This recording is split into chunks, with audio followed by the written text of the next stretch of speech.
Welcome to G3 media. ముందుగా headlines చూద్దాం. విశాఖలో ఘనంగా గూగుల్ AI డేటా సెంటర్ భూమి పూజ. చంద్రబాబు, అశ్విన్ వైష్ణవ్ చేతుల మీదుగా ప్రాజెక్టు ప్రారంభం. విశాఖను గ్లోబల్ డేటా AI హబ్ గా మార్చే దిశగా అడుగు. ఈ ప్రాజెక్టుతో భారీగా ఉద్యోగ అవకాశాలు. బీజేపీపై ఓట్ల తొలగింపు ఆరోపణలు చేసిన మహేష్ గౌడ్. అక్రమంగా ఓటర్ల జాబితాలో మార్పులు చేస్తున్నారని విమర్శ. తెలంగాణ అభివృద్ధిలో ముందుందని కాంగ్రెస్ నేత వ్యాఖ్యలు. పార్టీ బలోపేతానికి కొత్త కమిటీల ఏర్పాటు.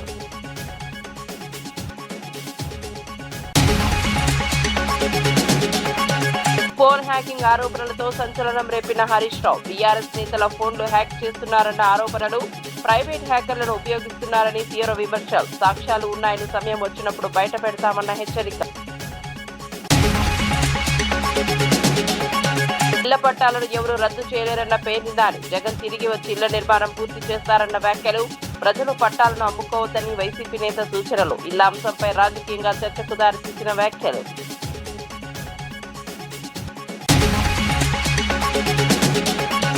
ఇంధన కొరతపై ప్రభుత్వంపై సజ్జల తీవ్ర విమర్శలు. బంకుల వద్ద భారీ క్యూల్లో ప్రజలు ఇబ్బందులు పడుతున్నారని వ్యాఖ్యలు. 4 రోజులుగా సమస్య కొనసాగుతున్న చర్యలు లేవన్న ఆరోపణ. బ్లాక్ మార్కెట్లా మారిందని ప్రభుత్వాన్ని తప్పుపట్టిన సజ్జల. ఇక వార్త వివరాల్లోకి వెళ్తే, విశాఖపట్నంలో గూగుల్ AI డేటా సెంటర్ నిర్మాణానికి సీఎం చంద్రబాబు, కేంద్ర మంత్రి అశ్విని వైష్ణవ్ భూమి పూజ చేశారు. ఈ సందర్భంగా మంత్రి నారా లోకేష్ మాట్లాడుతూ ఇది కొత్త చరిత్రకు నాంది పలికిన రోజు అని పేర్కొన్నారు. ఇప్పటి వరకు ఒక లెక్క అయితే ఇక నుంచి మరో లెక్క అని వ్యాఖ్యానించారు. విశాఖను డేటా AI హబ్ గా మార్చబోతున్నారని తెలిపారు. గ్లోబల్ ఐటీ మ్యాప్ లో విశాఖ ప్రత్యేక స్థానాన్ని సంపాదించబోతోందని చెప్పారు. ఈ ప్రాజెక్టుతో భారీగా ఉద్యోగ అవకాశాలు సృష్టించబడ్డాయని పేర్కొన్నారు. రాష్ట్ర ఐటీ రంగానికి ఇది కీలక మైలురాయిగా నిలుస్తుందని అన్నారు. ప్రభుత్వం టెక్నాలజీ అభివృద్ధికి కట్టుబడి ఉందని స్పష్టం చేశారు. The Vice President of Google Global Infrastructure, thank you for your belief in Andhra Pradesh, your belief in me on getting things done. Whoever thought from our first meeting in September 2024, we are here today breaking ground to one of India's largest FDI investment ever. To Rakesh Mittal ji, thank you very much for being here, being part of Andhra Pradesh's growth journey. And we have two distinguished brothers on the dais. One is conquering by land and by water, and the other one is conquering by air. So land and water is none other than Karanji, and air is by Jeet Adani. Thank you very much for being part of our journey. This idea actually started with Gautam Bhai way back in 2019. We actually laid foundation for building a data center here in the great state of Andhra Pradesh and in Visakhapatnam. Last 5 years was merely a pause, and it is really exciting to see that today we are breaking ground and creating history together. I would also like to thank Preeti ji, the Vice President and Country Manager, Google India. And thank you, Laura ji, for your kind words and your support. It means a lot for Andhra Pradesh, and we look forward to having a US consulate here in the state of Andhra Pradesh. And Visakhapatnam యువతకి, ప్రత్యేకంగా రైతులు ఎవరైతే ఈ ప్రాజెక్ట్కి భూములు ఇచ్చారో వాళ్ళందరికీ నా హృదయపూర్వక నమస్కారాలు. 20th April 2026 ఒక కొత్త చరిత్రకు పునాది వేసిన పవిత్రమైన రోజు. ఈ డేట్ రాసి పెట్టుకోండి, ఎందుకంటే విశాఖపట్నం ముఖ చిత్రం ఈ ఒక్క రోజు నుంచే మారబోతుంది. ఈరోజు కేవలం ఒక భూమి పూజ మాత్రమే కాదు, చరిత్ర మనం కలిసికట్టుగా చేయగలుగుతాం. ఇప్పటి వరకు ఒక లెక్క, ఇప్పటి నుంచి ఇంకొక లెక్క. ఇప్పటి వరకు విశాఖపట్నం ఒక ఉక్కో సిటీ అంటే, ఇప్పటి నుంచి విశాఖపట్నం ఒక డేటా AI హబ్గా కూడా మనం పిలుచుకోబోతున్నాం. ఇప్పటి వరకు గూగుల్లో విశాఖపట్నాన్ని గూగుల్ చేసేవారు. ఇక నుంచి గ్లోబల్ ఐటీ మ్యాప్లో విశాఖపట్నం అనే ఒక పవిత్రమైన పట్టణం ఉండబోతుంది. విశాఖపట్నంలో జీ అంటే ఏంటో ఇప్పుడు అందరికి అర్థమై ఉంటుంది, అది గూగుల్. అందరు గట్టిగా చెప్పాలి, విశాఖపట్నంలో జీ అంటే ఏంటి? గూగుల్. అది సౌండ్ మాత్రమే కాదు, విశాఖపట్నం ఈరోజు ప్రపంచవ్యాప్తంగా కూడా సౌండ్ చేస్తున్నాం. 5 ఏళ్ళు విధ్వంస పాలన మనందరం చూసాం. ఆంధ్ర రాష్ట్రానికి చెందిన అనేక మంది పారిశ్రామికవేత్తలు ఆంధ్ర రాష్ట్రంలో పెట్టుబడి. తెలంగాణ పిసిసి అధ్యక్షుడు మహేష్ కుమార్ గౌడ్ బీజేపీపై తీవ్ర ఆరోపణలు చేశారు. ఓట్లను అక్రమంగా తొలగించే ప్రయత్నాలు జరుగుతున్నాయని పేర్కొన్నారు. గాంధీ భవన్ లో జరిగిన సమావేశంలో డీసీసీ అధ్యక్షుడు, నియోజకవర్గ సమన్వయకర్తలు పాల్గొన్నారు. ఏఐసీసీ ఇన్ఛార్జ్ మీనాక్షి నటరాజన్ కూడా హాజరయ్యారు. తెలంగాణలో సంక్షేమ అభివృద్ధి పథకాలు సమర్థంగా అమలు చేస్తున్నామని తెలిపారు. బీజేపీ పాలిత రాష్ట్రాలతో పోలిస్తే తెలంగాణ ముందుందని అన్నారు. గ్రామ స్థాయి నుంచి రాష్ట్ర స్థాయి వరకు కొత్త కమిటీలను ఏర్పాటు చేస్తున్నామని ప్రకటించారు. పార్టీ బలోపేతానికి చర్యలు తీసుకుంటామని చెప్పారు. కార్యక్రమాలు ఈ దేశంలో ఏ రాష్ట్రంలో జరగట్లేదు. రాహుల్ గాంధీ ఖర్గే గారి యొక్క అడుగుజాడల్లో రాష్ట్ర ముఖ్యమంత్రులు రేవంత్ రెడ్డి గారు కానీ, నేను కానీ, విశ్వనాథన్ గారు అందరి యొక్క ధ్యేయం 2028లో కానీ 2029లో కానీ జరిగే ఎన్నికల్లో కేంద్రంలో కాంగ్రెస్ పార్టీ అధికారులు రావాలి. రాహుల్ గాంధీ గారు ప్రధానమంత్రి కావాలి.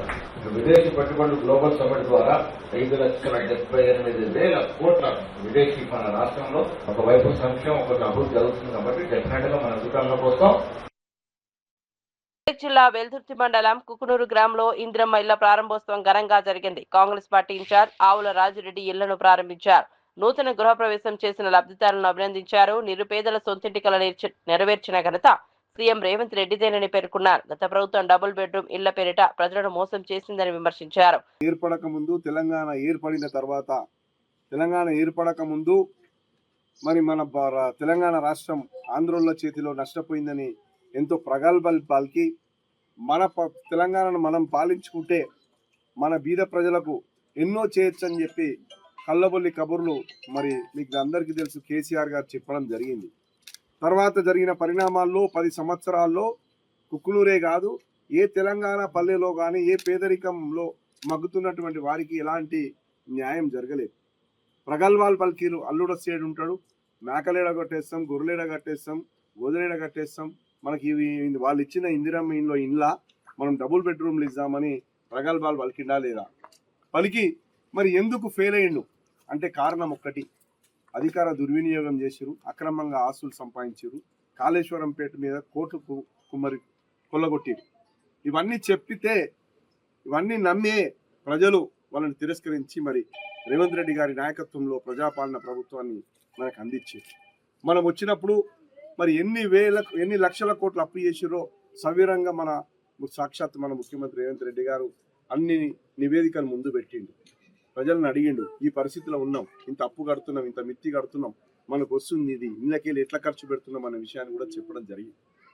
దాంట్లోనే ఒక చిత్తశుద్ధి ఉన్నటువంటి ప్రభుత్వం కాబట్టి ఈరోజు పేదలకు మనం ఇంకొంత అందియాలనే ఆలోచనతోనే ఇలా రేషన్ కార్డులు అయితేనేమి, సన్న బియ్యం అయితేనేమి, రుణమాఫీ అయితేనేమి, మరి ఆర్టీసీ బస్సులో మహిళలకు ఉచిత ప్రయాణం అయితేనేమి, ఉచిత విద్యుత్ అయితేనేమి, ఇవన్నీ కూడా దాంట్లో నుంచి వచ్చినాయి. పేదలను బలోపేతం చేయాలనే ఆలోచనతో తీసుకొచ్చినవి. కానీ మళ్ళీ అదే విధంగా అప్పుడు ఇందిరమ్మ ఇండ్లు ఏవైతే వచ్చినాయో మళ్ళీ ఈ మన ప్రభుత్వం వచ్చినాక ఇలా ఇందిరమ్మ ఇండ్లను చూసి చాలా మంది మరి ఇలా బీఆర్ఎస్ నాయకులకు మనసు ఒప్పట్లేదు. ఎందుకంటే మేము ఇయ్యలేకపోయినాం, ఈ ప్రభుత్వానికి మంచి పేరు వస్తుందని ఎక్కడ దొరికితే అక్కడ గూగుల్ డేటా సెంటర్ పై సీఎం చంద్రబాబు కీలక వ్యాఖ్యలు చేశారు. ఇది ఏపీకి గేమ్ చేంజర్ అని పేర్కొన్నారు. రాష్ట్ర చరిత్రలో గుర్తించుకోదగిన రోజు అని పేర్కొన్నారు. టెక్నాలజీ రంగంలో ఏపీ ముందంజలో నిలుస్తుందని తెలిపారు. ఆసియాలోనే అతిపెద్ద డేటా సెంటర్ ఏర్పాటు అవుతుందని చెప్పారు. దేశానికి గేట్వేగా ఏపీ మారుతుందని పేర్కొన్నారు. రాష్ట్ర అభివృద్ధికి ఇది కీలకమని వివరించారు. ఐటీ రంగంలో భారీ మార్పులు వస్తాయని తెలిపారు.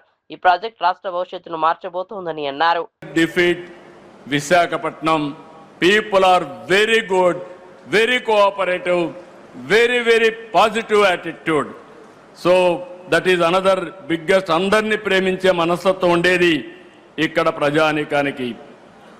Andike just now also have seen Google CEO Sundar Pichai has given a tweet just now. During his younger days, he used to go from Chennai to Kharagpur by passing Visakhapatnam. He has seen this beauty of the city. Now he is also responsible for the city growth and development. I really, on behalf of my government, I am appreciating Sundar Pichai, Google CEO. ఇక్కడ youth గుర్తుపెట్టుకోవాలి. You must have aspirations. Either me or our Honorable Prime Minister, even CEO, all of us Google, all of us born in a small way. We are all middle class families. But clear vision and hard work, we are able to achieve this place. Now, world best practices we are bringing here. It is with you how you are going to use all these advantages for your development. Google అంటేనే global అలాంటి మీకు ఆంధ్రప్రదేశ్ రాష్ట్ర ప్రజల తరపున ఒక భరోసాన్ని నమ్మకాన్ని ఇస్తున్నాం. ప్రపంచవ్యాప్తంగా కార్యాలయాలు ఉన్న మీకు in future Visakha will be the best destination, best location. I'm assuring you that type of cooperation will extend. I do not just want all here as our guests. I want you all to make Andhra Pradesh your home. On historical occasion, I told you already, again and again, we have to give standing ovation to our Honorable Prime Minister, who has extended this project happened within record time. గట్టిగా లేసి మీరందరూ లేచి గట్టిగా చప్పట్లు కొట్టి కేంద్రానికి ప్రత్యేకంగా ప్రధానమంత్రి గారి నాయకత్వానికి అభినందనలు తెలియజేయాల్సిందిగా మరొకసారి మిమ్మల్ని అందరినీ కోరుకుంటున్నాం. Exactly 2 years back, Andhra Pradesh was nowhere. At that time, Telugu Desam, my dear friend, Mr. Pawan Kalyan, Janasena President, we joined together. Under our Honorable Prime Minister leadership, we formed NDA. That made all the difference now. Now, double engine Sarkar, you are seeing the growth rate. That is where we are doing. ఈ శుభ సందర్భంలో పారిశ్రామికవేత్తలు కోరుకుంటున్నా, AP అంటేనే నమ్మకం, AP అంటేనే పారదర్శకత, వేగం. ఈరోజు I'm assuring all of you, your investments are secure. We're giving that guarantee. Our honourable prime minister is planning Viksit Bharat 2047. We're planning Swarnandhra Pradesh 2047. Andhra Pradesh will be a prime growth engine for the nation. Our aim is only one. India will be number one. Among India, Andhra Pradesh will be number one. Telugu community will be number one globally, not only in India. That is our motive. That is where we are working. For all these things, AI will be the major instrument for us to achieve our goal. I am very happy. I am proud of you. ఈ రోజు ఇది చూసిన తర్వాత నాకు నా జీవితంలో చాలా జనగణన ప్రక్రియలో భాగంగా జిల్లా కలెక్టర్ రిజ్వాన్ బాషా స్వీయ నమోదు చేసుకున్నారు. ఆన్లైన్ పోర్టల్ ద్వారా ప్రజలు తమ వివరాలను స్వయంగా నమోదు చేసుకునే సదుపాయం కల్పించామని తెలిపారు. ఈ ప్రక్రియను సులభంగా, పారదర్శకంగా నిర్వహించేందుకు ప్రభుత్వం చర్యలు తీసుకుందని చెప్పారు. మే 10 వరకు స్వీయ నమోదు అవకాశం ఉందని పేర్కొన్నారు. వివరాలు నమోదు చేసిన వారికి ప్రత్యేక ఐడి జారీ అవుతుందని తెలిపారు. ప్రజలు సరైన వివరాలు నమోదు చేయాలని సూచించారు. ఈ ప్రక్రియతో వలస కార్మికులు, విద్యార్థులకు సౌకర్యం కలుగుతుందని అన్నారు.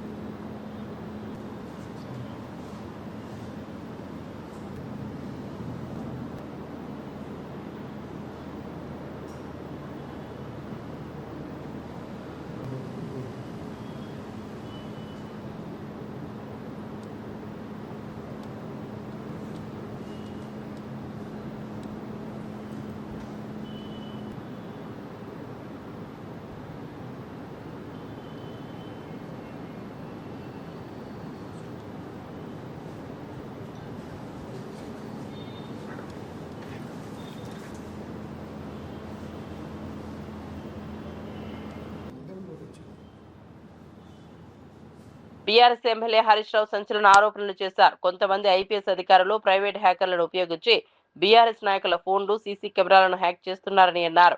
బెంగళూరు నుంచి హ్యాకర్లను తీసుకొచ్చి హైదరాబాద్ కమాండ్ కంట్రోల్ సెంటర్లో కూర్చోబెట్టారని ఆరోపించారు. తమ వద్ద అన్ని సాక్ష్యాలు ఉన్నాయని, సమయం వచ్చినప్పుడు బయట పెడతానని తెలిపారు. డబ్బులు చెల్లించి హైదరాబాద్ కమాండ్ కంట్రోల్ రూమ్ లో వాళ్ళను పెట్టి ఇవాళ బీఆర్ఎస్ నాయకుల ఫోన్లు హ్యాక్ చేస్తున్నారు. మా ఇండ్ల ముందుండే సీసీ కెమెరాలు హ్యాక్ చేస్తా ఉన్నారు. ఇవన్నీ బయటకు వస్తాయి. నేను ఐపీఎస్ అధికారులను కూడా హెచ్చరిస్తా ఉన్నాం. మా దగ్గర అన్ని సాక్ష్యాధారాలు ఉన్నాయి. టైం వచ్చినప్పుడు అన్ని బయట పెడతాం. రేపు బీఆర్ఎస్ ప్రభుత్వం వచ్చిన తర్వాత మీరు రిటైర్ అయినా మిమ్మల్ని వదిలిపెట్టము. మీరు రిటైర్ అయితమేమో అనుకుంటున్నారేమో గాని రేపు మీ మీద దానికి సంబంధించినటువంటి కేసులు నమోదు చేస్తాం, విచారణ జరుపుతాం. మీరు చేసిన అక్రమాలకు మీరు తగిన మూల్యం చెల్లించుకోవాల్సి వస్తుంది. అప్పుడు రేవంత్ రెడ్డి కాపాడలేడు, మిమ్మల్ని ఎవడు కాపాడలేడు. రిటైర్ అయితే సొంత డబ్బులతో అడ్వకేట్లను పెట్టుకోవాల్సి వస్తుంది. గుర్తుపెట్టుకోండి, చట్టానికి అనుగుణంగా నడుచుకోండి. కానీ చట్టాన్ని అతిక్రమించి ప్రైవేట్ హ్యాకర్లను ఎంగేజ్ చేసి బీఆర్ఎస్ నాయకుల ఫోన్లు హ్యాక్ చేస్తే, బీఆర్ఎస్ నాయకుల ఇండ్ల ముందుండే కెమెరాలు హ్యాక్ చేస్తే మీరు రేపు చట్టం నుంచి తప్పించుకోలేరు అనే విషయాన్ని నేను వాళ్ళని హెచ్చరిస్తా ఉన్నా. వైసీపీ నేత పేర్ని నాని ఇళ్ల పట్టాల అంశంపై కీలక వ్యాఖ్యలు చేశారు. జగన్ ఇచ్చిన ఇళ్ల పట్టాలను ఎవరూ రద్దు చేయలేరని అన్నారు. 2 సంవత్సరాలు ఆగాలని, జగన్ తిరిగి వచ్చి ఇళ్ల నిర్మాణం పూర్తి చేస్తారని చెప్పారు. ప్రజలు ఎవరికీ భయపడకుండా తమ పట్టాలను తమ దగ్గరే ఉంచుకోవాలని సూచించారు. ఇళ్లను అమ్ముకోవద్దని హెచ్చరించారు. ప్రజల నమ్మకాన్ని నిలబెట్టేందుకు వైసీపీ కట్టుబడి ఉందని తెలిపారు. ఎవరి తాతగారి సొమ్ము మీ ప్రభుత్వం ఇచ్చిందా? అందుకే మీలాంటి దుర్మార్గులు, మీలాంటి కీచకులు వచ్చి చెరబడతారనే చంద్రబాబు నాయుడు లేదా ఇట్లాంటి కీచక మంత్రులు దుర్మార్గమైన ఆలోచనలలో వస్తారనే జగన్మోహన్ రెడ్డి గారు ముందు చూపుతోనే వీటన్నిటికీ తాళాలేసి పెట్టాడు. అయ్యా మంత్రి గారు, హీన బుద్ధి మానుకోండి, చిన్న బుద్ధిని పక్కన పెట్టండి, మారండి. అందుకే ఎవరైతే బందర్ ఎమ్మెల్యే ఈ రాష్ట్రానికి మంత్రిగా ఉన్న ఒక అతను పేదవాళ్ళని జగనన్న కాలనీలో ఇళ్ల స్థలాలు తీసుకోవాలని బెదిరిస్తున్నాడో ఆ పేదవాళ్ళందరికీ చెప్తున్నా, మీరు లెక్క చేయబాకండి అతని మాటల్ని. దీంతో సమానంగా మీరు లెక్క కట్టండి. దీనికన్నా విలువ ఉందేమో ఎక్స్పోర్ట్ అది వెళ్తుంది, అతని మాటకు విలువ లేదు. దీనికన్నా మనం గుండు చేయిస్తే ఆ గుండు చేయించుకున్న దానికన్నా విలువ ఉంది. ఎవడొకటి పాట పాడి విగ్గులు చేయటానికి ఫారెన్, లండన్, బొండను అక్కడికి ఇక్కడికి పంపిస్తారు. కానీ ఇతని మాటకు విలువ లేదు. ఎక్కడ దోచుకుందామా, ఎవరి దగ్గర కమిషన్ తెచ్చుకుందామా, ఎక్కడి నుంచి ఆస్తులు కొనుక్కుందామా, ఈ పని తప్పితే ఖైరతాబాద్ లో కళ్యాణ లక్ష్మి షాదీ ముబారక్ చెక్కుల పంపిణీ కార్యక్రమం జరిగింది. ఎమ్మెల్యే దానం నాగేందర్ లబ్ధిదారులకు చెక్కులు అందజేశారు. రాష్ట్రంలో ప్రజాపాలన కొనసాగుతోందని అన్నారు. సీఎం రేవంత్ రెడ్డి నాయకత్వంలో ప్రభుత్వం దేశానికి ఆదర్శంగా నిలుస్తోందని తెలిపారు. కేంద్ర ప్రభుత్వం రాష్ట్రపతి కలను అనుకరిస్తోందని విమర్శించారు. కవిత చేసిన వ్యాఖ్యలను ఖండించారు. మహిళల సాధికారత కోసం కుట్టు మిషన్లు అందజేస్తామని తెలిపారు. నియోజకవర్గంలో ఇందిరమ్మ ఇళ్ల నిర్మాణం చేపడతామని తెలిపారు. 18 బస్తీల అధ్యక్షులు మాజీ జూబ్లీహిల్స్ కార్పొరేటర్ గారు సంగీత యాదవ్ గారికి, అదేవిధంగా మా రమణ్ గౌడ్ గారికి, స్వామి గారికి, అశోక్ గారికి, మన బాలకిషన్ గారికి, ప్రసాద్ గారికి, గణేష్ అన్న గారికి, అదే అంటోనీ గారికి, మా యొక్క వసీం గారికి, నరేష్ గారికి, ప్రభాకర్ గారికి, అనీష్ గారికి, అందరికీ కూడా పేరు పేరున ధన్యవాదాలు. వచ్చిన వాళ్ళు చాలామంది, నాగరాజు గారు, శ్రీనాథ్ గారు, అదే సతీష్ గారు, చాలామంది ఉన్నారు, మా పద్మ గారు, చాలామంది, అందరికీ కూడా బస్తీలో వచ్చినటువంటి పెద్దలందరికీ వాళ్ళే ప్రత్యేకంగా శ్రద్ధ తీసుకొని అర్హులైన కుటుంబాలని వాళ్ళ దగ్గరుండి మరి కోఆర్డినేట్ చేస్తున్నందుకు ఇదే రకంగా ప్రజలకు అందుబాటులో ఉండి ఇళ్ళకి పోలేదో మొన్ననే మీరు చూస్తారు, కలెక్టర్ గారు, రంగారెడ్డి కలెక్టర్ గారు కూడా ఆదేశాలు ఇవ్వడం జరిగింది. ఎవరికైతే లబ్ధిదారులు వచ్చిన వాళ్ళు ఇమీడియట్గా మీరు ఆక్యుపై చేసుకోవడానికి వాళ్ళకి వేరే ఇల్లు ఉంది అనేది భావన వస్తుంది కాబట్టి చేసుకోవాలి. అలాగా ఆల్రెడీ అప్లై చేసిన రాని వైసీపీ నేత సజ్జల రామకృష్ణారెడ్డి ఇంధన కొరతపై ప్రభుత్వాన్ని విమర్శించారు. పెట్రోల్, డీజిల్ లేక ప్రజల జీవితం స్తంభించిపోయిందని అన్నారు. బంకుల వద్ద భారీ క్యూలు కనిపిస్తున్నాయని తెలిపారు. 4 రోజుల సమస్య కొనసాగుతున్నా ప్రభుత్వం స్పందించడం లేదని ఆరోపించారు. బ్లాక్ మార్కెట్ వ్యవస్థలా మారిందని విమర్శించారు. ప్రజలు తీవ్ర ఇబ్బందులు పడుతున్నారని పేర్కొన్నారు. వెంటనే చర్యలు తీసుకోవాలని డిమాండ్ చేశారు. కోసం కోతలు ఉన్నాయి కాబట్టి వాటి కోసం రైతులు వాటిని పట్టుకొని తిరగడం, అది నడిపే వాళ్ళు, నిర్వాహకులు వాళ్ళు తిరుగుతారు. అంటే ఎంటైర్ అందరి దృష్టి దాని మీదకి పడింది. ఎట్లా ఒకటో లీటర్ పెట్రోల్, 2 లీటర్లు పెట్రోల్ ఎట్లా సంపాదించాలి. ఇదంతా కేవలం 4-5 రోజుల్లో. ఈ 4-5 రోజులుగా ఈ రోజు కూడా దాన్ని సరిదిద్దడం కాదు, సరిదిద్దాలి. అలాగే ఎందుకు లోపం ఇది వచ్చింది అనేది కూడా కనుక్కోవాల్సిన ప్రభుత్వం అనేది కంప్లీట్ అసలు అటువైపు చూడవేలా నిద్రపోతోందో లేదంటే నిద్ర నటిస్తోందో సాక్షాత్ ముఖ్యమంత్రితో సహా. దేశమంతా ఒక క్రైసిస్ వస్తే దాంట్లో పార్ట్గా మనకు వస్తే అబ్జర్వ్ చేయడంలోనూ పట్టుకోవడంలోనూ గమనించడంలోనూ కొంచెం అడ్మినిస్ట్రేటివ్ ఫెయిల్యూర్ ఏదన్నా ఉంది అనుకోవడానికి కూడా దీంట్లో అవకాశం లేదు. ఈ పరిస్థితి ఇంకెక్కడా లేదు, ఒక్క ఆంధ్రప్రదేశ్ లో మాత్రమే ఉంది. మనకు పక్క రాష్ట్రాలు కర్ణాటక, తమిళనాడు, తెలంగాణలో లేని పరిస్థితి, లేదా ఆ పక్కన మహారాష్ట్రలో లేని పరిస్థితి, లేదా కేరళలో లేని పరిస్థితి ఇక్కడే ఎందుకుంది? పోనీ ఇప్పుడు నేను చెప్పిన స్టేట్స్ లో కర్ణాటకలో ఉండేది కాంగ్రెస్, తెలంగాణలో ఉండేది కాంగ్రెస్, పోనీ అది ఇప్పుడున్న ఎన్డీఏ కూటమి కాదు. తమిళనాడులో ఎన్నికలు మొన్న జరిగింది, అక్కడ ఉండే ఇండియా కూటమి ప్రభుత్వం. ఒక్కడ లేదు ప్రాబ్లం, ఇక్కడే ఎందుకుంది కూటమి ప్రభుత్వం ఉండి. ఆ కూటమికి హెడ్ చేస్తున్నది, నాయకత్వం వహిస్తున్నది చంద్రబాబు నాయుడు గారు, అనుభవజ్ఞుడైన చంద్రబాబు నాయుడు గారి చోట ఎందుకు జరుగుతుంది? వాళ్ళ మీడియా ద్వారా ఈ రోజు చూస్తే నవ్వొస్తుంది. అన్నిటికీ పాపాల భైరవుడు ఏదో IOCL అనే కంపెనీ అది చేయాల్సినంత చేయలేదు. ఈనాడులో అందరు చూసే ఉంటారు. దీని తోడు పౌర సరఫరాల శాఖ అది కూడా విఫలమైంది. దీన్ని చేయండి. పౌర సరఫరాల శాఖ దేని కింద వస్తుంది? అది ప్రభుత్వం పార్ట్ కాదా, గవర్నమెంట్ కాదా? అది చంద్రబాబు నాయుడు గారి కింద ఉందా లేక ట్రంప్ కింద ఉంటుందా? ఓ మధ్య దళారీలు కానీ, బ్లాక్ మార్కెటర్లు కానీ, అక్రమ నిల్వదారులు కానీ వీళ్ళు తయారయ్యారు.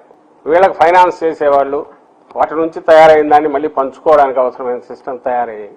అది యూరియా కావచ్చు, విత్తనాలు కావచ్చు, ఫర్టిలైజర్స్ కావచ్చు, పెట్రోల్ డీజిల్ కావచ్చు. ఇది ఈ రోజు కనపడుతోంది రాష్ట్రంలో. కాదని ఎవరన్నా అనగలరా? టీఆర్ఎస్ అధినేత కేసీఆర్ పాలనపై కాంగ్రెస్ నేతలు తీవ్ర విమర్శలు గుప్పించారు. ప్రభుత్వ విప్ ఎన్ఎం శ్రీనివాస్ రెడ్డి మాట్లాడుతూ 10 ఏళ్ల పాలనలో పలు సంస్థలు బలహీనపడ్డాయని ఆరోపించారు. స్వీయ విమర్శ చేయకుండా కేసీఆర్ తన పాలనను మాత్రమే ప్రశంసించారని విమర్శించారు. మరో విప్ ఆది శ్రీనివాస్ మాట్లాడుతూ రైతుల సంక్షేమానికి కాంగ్రెస్ కట్టుబడి ఉందన్నారు. కొనుగోలు కేంద్రాలు, కనీస మద్దతు ధర చట్టం వంటి అంశాలను ప్రస్తావించారు. బీఆర్ఎస్ పాలనలో రైతులను దోపిడీ చేశారని ఆరోపించారు. అన్ని రోగాలకు చిన్న తిరస్మతి ఇచ్చేవాళ్ళు. అట్లా వీరు రైతులకు ఇచ్చేటువంటి పనిముట్లను బంద్ చేసిండ్రు.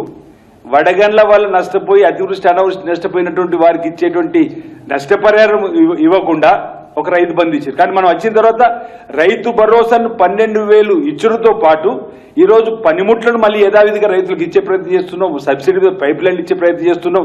కేంద్రం నుంచి మాకు సహకారం లేకున్నా, కేంద్రం నుంచి సహకారం అందకున్నా రైతు ప్రయోజనాల కోసం పెద్దపీట వేస్తుంది రేవంత్ రెడ్డి గారి సర్కారు.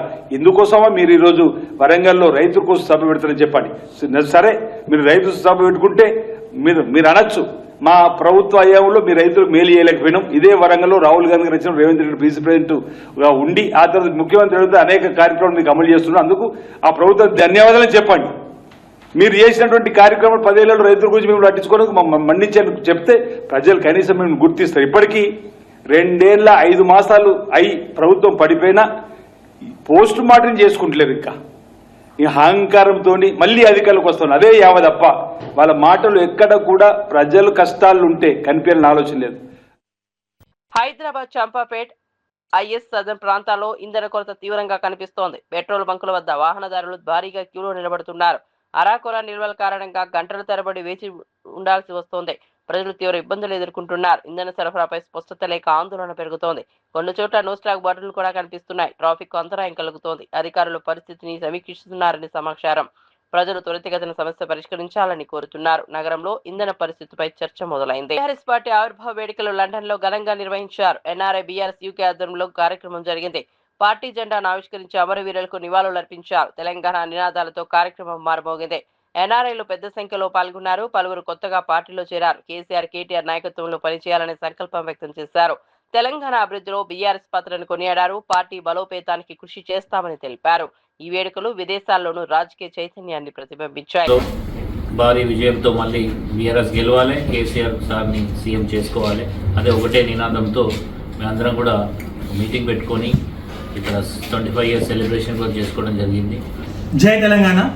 ఈరోజు ఈస్ట్ లండన్లో బీఆర్ఎస్ ఎన్ఆర్ఎస్ఎల్ బీఆర్ఎస్ 25 సంవత్సరాల వార్షికోత్సవం జరుపుకుంటుంది. అందరికీ శుభాకాంక్షలు. మేము ఇక్కడ నుండి కేసీఆర్ సార్ గారికి మద్దతు తెలుపుతూ మళ్ళీ కేసీఆర్ సార్ గారిని ముఖ్యమంత్రిగా చేసుకోవాలని అందరూ సంకల్పించుకుందాము. దాని తోడు మేమందరం పనిచేస్తాము.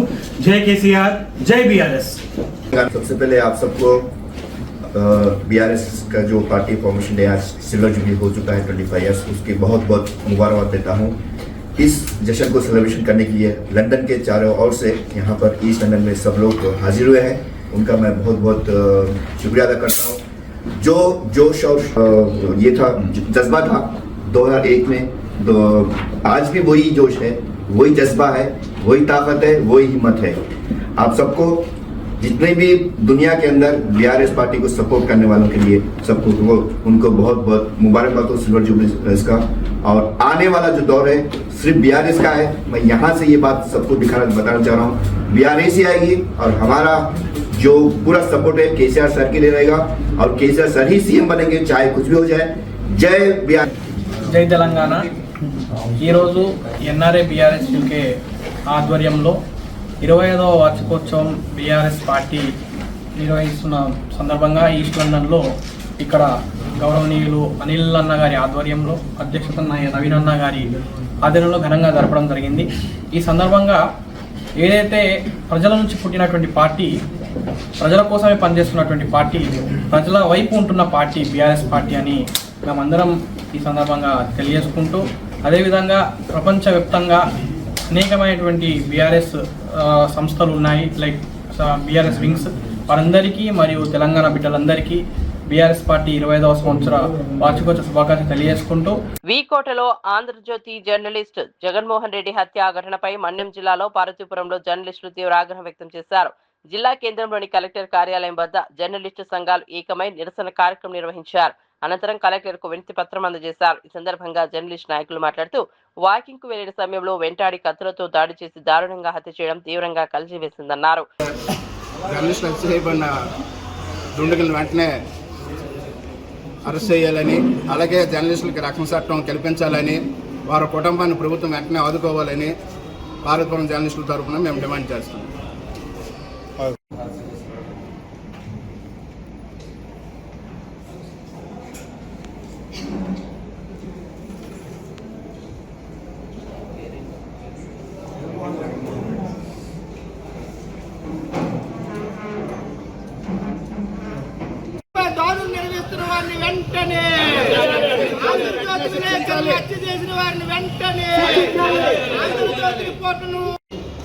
జర్నలిస్టులపై ఏ ప్రభుత్వం అధికారులు ఉన్నా దాడులు కొనసాగుతున్న పరిస్థితి రాష్ట్రంలో ఉంది. దీనిని అన్ని జర్నలిస్ట్ సంఘాలతో పాటు ఏపీడబ్ల్యూజేఎఫ్ కూడా తీవ్రంగా ఖండిస్తుంది. జర్నలిస్టులు హత్యకు గురైనప్పుడు కానీ, రోడ్డు ప్రమాదాలకు గురైనప్పుడు కానీ, ఏదైనా మరిన్ని అప్డేట్స్ కోసం చూస్తూనే ఉండండి